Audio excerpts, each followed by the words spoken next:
செய்திகள் தொடர்கின்றன. அமெரிக்காவில் மலையேற்ற பயிற்சியில் ஈடுபட்ட ஜப்பானியர்கள் 4 பேரை பனிப்பாறை மூடியதால் பரிதாபமாக உயிரிழந்தனர். அமெரிக்காவில் அலாஸ்கா மாகாணத்தில் மவுண்ட் மிக்கின்லே எனப்படும் 20,320 அடி உயரமான மலை உள்ளது.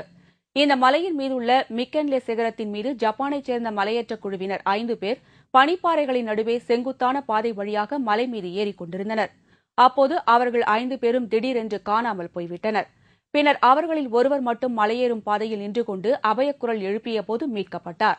அவருடன் சென்ற மற்ற 4 பேரும் பனிப்பாறை அடியில் சிக்கி உயிரிழந்திருக்கலாம் என்று அஞ்சப்படுகிறது. அவர்களது உடல்களை தேடும் பணி நடந்து வருகிறது.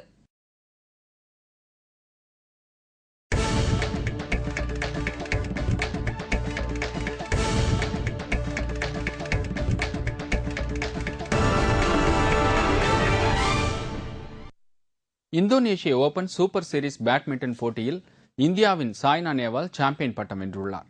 இந்தோனேஷிய ஓபன் பேட்மிண்டன் போட்டியின் இறுதி ஆட்டம் இன்று நடைபெற்றது.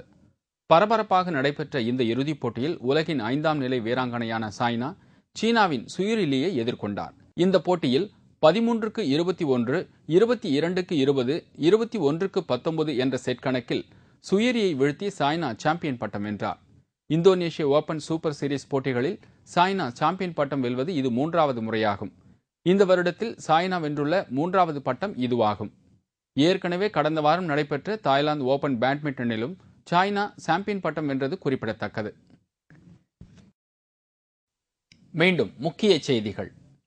குடியரசுத் தலைவர் வேட்பாளர் விவகாரத்தில் பாஜக கூட்டணியில் தொடர்ந்து குழப்பம் நீடிக்கிறது. நாட்டின் அடுத்த நிதியமைச்சராக தற்போதைய உள்துறை அமைச்சர் ப. சிதம்பரத்தை நியமிக்க காங்கிரஸ் தலைவர் சோனியா காந்தி முடிவு செய்துள்ளதாக தகவல்கள் வெளியாகியுள்ளன.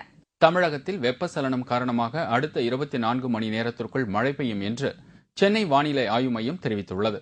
புதுக்கோட்டை தொகுதி இடைத்தேர்தலில் தேமுதிக வேட்பாளர் ஜாகிர் உசேனுக்கு வாக்களித்த மக்களுக்கு மார்க்சிஸ்ட் கம்யூனிஸ்ட் கட்சி நன்றி தெரிவித்துள்ளது. இத்துடன் செய்திகள் நிறைவடைந்தன.